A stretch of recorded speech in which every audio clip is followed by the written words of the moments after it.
अलीज़े गहरे गम में डूबी बैठी होती है।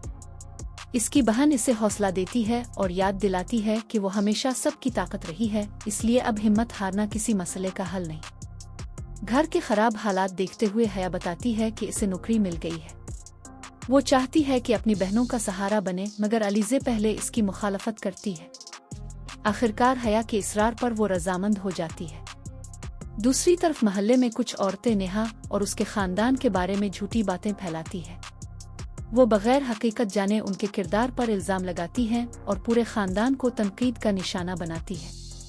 उधर अब्दुर्रहमान अपनी वालिदा के साथ मामूल की गुफ्तगू करता है।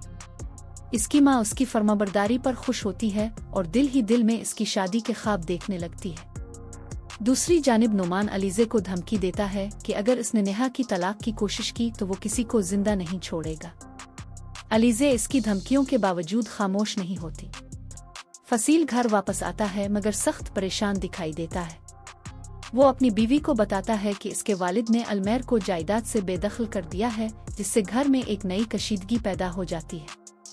अलमेर अपने वालिद से बात करने जाता है मगर वो सख्त नाराज़गी का इजहार करते हुए इसे घर से चले जाने का हुक्म दे देते हैं।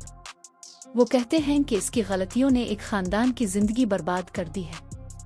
अलमेर बहुत कोशिश करता है कि वालिद इसकी बात सुन लें, लेकिन वो अपना फैसला बदलने से साफ इनकार कर देते हैं। आखिरकार अलमेर घर छोड़ने का फैसला कर लेता है। इसी दौरान नुमान की वालिदा अलीज़े के घर आती हैं और सुलह की बात करती है। वो यकीन दिलाती हैं कि नुमान आइंदा नेहा को खुश रखेगा, मगर अलीज़े साफ कह देती है कि उनके लिए सिर्फ तलाक ही काबिल कबूल है। अलीज़े दो टोक अल्फाज में कहती है कि ज़बरदस्ती किए गए रिश्ते में कभी सुकून नहीं आ सकता और नेहा अपने ज़ख्म पूरी जिंदगी नहीं भुला सकेगी। उधर हया अपनी नई नौकरी के पहले दिन दफ्तर जाने की तैयारी करती है। अलीज़े इसे दुआएं देकर रुखसत करती है और कामयाबी की दुआ करती है। अलमेर अपने दोस्तों से अलविदा कहता है और नई जिंदगी शुरू करने के लिए रवाना हो जाता है। वो सबका शुक्रिया अदा करता है और वदा करता है कि राब्ता कायम रखेगा। दूसरी तरफ नुमान अपनी वालिदा से कहता है कि अगर एक दिन में बात ना बनी तो वो दोबारा नेहा को जबरदस्ती वापस ले आएगा। इसकी वालिदा इसे सब्र और समझदारी से काम लेने का मशवरा देती है।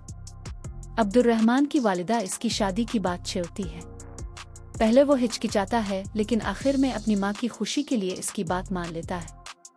आखिर में एक किरदार ये अहद करता है कि वो मरियम की जिंदगी में आने वाली हर मुश्किल का अजाला करेगा और उसके खोए हुए हुकूक वापस दिलाने की पूरी कोशिश करेगा।